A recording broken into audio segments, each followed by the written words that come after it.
បាទសួស្តីបងប្អូនទាំងអស់គ្នាវិលត្រឡប់មកជួបខ្ញុំសារជាថ្មីម្ដងទៀតហើយបាទជាមួយពេង The Ska បាទថ្ងៃនេះខ្ញុំមកបង្ហាញបងប្អូនរបៀបធ្វើ thumbnail ក្នុង YouTube បាទតែដាក់នៅក្រោយផ្ទះ YouTube ណាបងប្អូនបាទចឹងបងប្អូនប្រហែលជាឆ្ងល់អីគេ thumbnail ដាក់នៅក្រោយផ្ទះ YouTube អញ្ចឹងបងប្អូនចាំមើលនេះបងប្អូនមកផ្ទាំងនេះគេហៅ thumbnail ក្រោយផ្ទះ YouTube បងប្អូនបាទនេះបងប្អូនហ្នឹងបាទហ្នឹងមកជួរនឹងក្រហមហ្នឹងបាទអាហ្នឹងគេហៅ thumbnail ក្រោយផ្ទះ YouTube ណាបងប្អូនបាទឥឡូវយើងទៅធ្វើទាំងអស់គ្នាបាទចំហ៊ានទី1បងប្អូនត្រូវតែមានកម្មវិធីមួយដែលមានឈ្មោះថា Pixel Lab បាទបងប្អូនយកកម្មវិធីមួយហ្នឹងហើយបន្ទាប់មកយើងចុចចូលលើនឹងមកប៉ាវបាទហើយបន្ទាប់មកទៀតបងប្អូនមកចូលកន្លែងនេះបាទនេះចុចកន្លែងនឹងមកបាទហើយបន្ទាប់ទៀតបងប្អូនចូលទៅរកពាក្យថា image size បាទនេះបងប្អូនបាទចុចលើនឹងមកបន្ទាប់មកទៀតបងប្អូនមករកពាក្យថា custom បាទនេះបងប្អូនបន្ទាប់មកបងប្អូនចុចសញ្ញាព្រួយចុចក្រោមនេះបាទហើយនេះចុចមកហើយបន្ទាប់មកទៀតបងប្អូនមករកពាក្យ YouTube channel banner បាទនេះចុចលើនឹងមកហើយបន្ទាប់មកទៀតបងប្អូនចុចកន្លែងនេះបាទនេះចុចមកបាទហើយបន្ទាប់មកទៀតបងប្អូនសរសេរអក្សរសិនមកបាទដាក់ចំណងជើងរបស់យើងបងប្អូនបាទនេះចូលកន្លែងសញ្ញាប៊ិចនេះមកនេះបាទនេះចុចមកយកប៊ិចនេះមកបាទ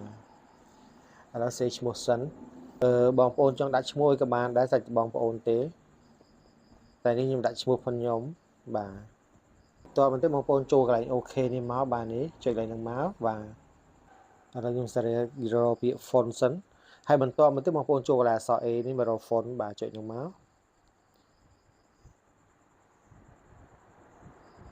នេះ font បងប្អូនបានហ្នឹងចុចលេខហ្នឹងមក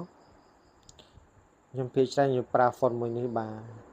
បន្ទាប់បងប្អូនចុចអូខេកន្លែងនេះមកពេលដែលយើងរើស font រួចណាបងប្អូនបាទឥឡូវខ្ញុំបដូរ color អក្សរខ្ញុំចូលកន្លែង color នេះបងប្អូនយកអក្សរ A ដដែលនេះបាទនេះហើយយក color នេះមកបាទចុចនឹងមកបាទខ្ញុំយកពណ៌នេះទៅបាទបន្ទាប់មកខ្ញុំចុច text កន្លែងនេះបងប្អូនបាទហ្នឹងបាទឥឡូវខ្ញុំមកលេង style បន្តិចបាទខ្ញុំចូលកន្លែងនេះបងប្អូននេះបាទចុចនឹងមកបាទកន្លែងនេះមកបាទពោះឡើងមកលើបន្តិចមកបងប្អូនត្រូវបើកកន្លែងនេះសិនបាទនេះកន្លែងនេះបាទចុចបើកសិនមកបាទអាចសេរីកើតបាទសេរីនេះបានបាទឃើញទេបងប្អូនបាទឥឡូវខ្ញុំយកប៉ុណ្ណឹងបន្ទាប់ទៀតបងប្អូនចូល text កន្លែងនេះមកបាទឥឡូវខ្ញុំទៅរករូបភាពខ្ញុំបាទបងប្អូនទៅរករូបភាពសិនបន្ទាប់មកបងប្អូនចូលកន្លែងនេះបាទណាកន្លែងវងមូលជ្រុងហ្នឹងបាទបន្ទាប់ទៀតបងប្អូនមករកពាក្យថា import បាទនេះកន្លែងនេះចុចនឹងមកទៅយករូបផងយើងបងប្អូនចង់ដាក់រូបណាក៏ដាក់ទៅខ្ញុំយករូបមួយនេះបាទខ្ញុំចុច text កន្លែងនេះបាទនេះចុចមកឥឡូវសេរីហើយបន្តមកទៀតអត់ទាន់ចប់ទេណាបងប្អូនមកចូលកន្លែងនេះហ្នឹងបាទចុចនឹងមកចុចចឹងមុនបោវាសល់វានៅអញ្ចឹងណាបងប្អូនចុចចេះមកបាទហើយបន្តមកទៀតបងប្អូនចូលកន្លែងនេះបាទនេះចុចនឹងមកហើយបន្តមកទៀតបងប្អូនចូលកន្លែងសញ្ញាមូលព្រួយចុចនឹងមកហើយទី3នេះបងប្អូនលុបដាក់លេខ5ហើយកន្លែងនេះបងប្អូនលុបដាក់លេខ4បាទហើយបន្ទាប់មកបងប្អូនចុចកន្លែងនេះមកបាទហ្នឹងហើយកន្លែងនេះចុចមកបាទហើយបន្ទាប់មកទៀតបងប្អូនមកចុចកន្លែងនេះបាទកន្លែងនេះចុចនឹងមកបាទហើយខ្ញុំបញ្ជាក់បងប្អូនកន្លែងនេះបន្តិចបាទ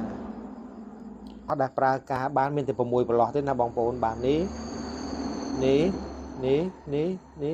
បាទហាមឲ្យរូបចេញមកក្រៅចេះក៏អត់បានចេញមកចេះក៏អត់បានចេញមកចេះក៏អត់បានចេញមកចេះក៏អត់បានឥឡូវបងប្អូនមើលខ្ញុំធ្វើទៅបាទនេះបាទប្រឡោះគឺប៉ុណ្្នឹងឯងអត់ឲ្យចេញក្រៅទេយើងធ្វើសម្រាប់ដាក់ក្នុងទូរស័ព្ទគេមើលមកឃើញស្អាតបងប្អូនបាទនេះឥឡូវខ្ញុំយកប៉ុណ្ណឹងបាទបន្ទាប់ទៀតខ្ញុំចូលអក្សរទាញអក្សរខ្ញុំដាក់ឡើងនេះបងប្អូនសង្កេតមើលឃើញទេខ្ញុំអត់ឲ្យលៀនចេញមកក្រៅទេអត់ឃើញទេគឺប៉ុណ្ណឹងបាទឥឡូវឧទាហរណ៍ខ្ញុំយកប៉ុណ្ណឹងស្រឡាញ់ប៉ុណ្ណឹងបាទឥឡូវខ្ញុំទៅយករូបមួយទៀតកន្លែងនេះដែរបងប្អូនខ្ញុំតបមករកពាក្យ import នេះណាបងប្អូនបាទចុចនឹងមកយកពាក្យអីល្អបងប្អូនមើលសិន បាទឥឡូវខ្ញុំយករូបមួយនេះចោះបាទនេះខ្ញុំចុច tick កន្លែងនេះមកបាទ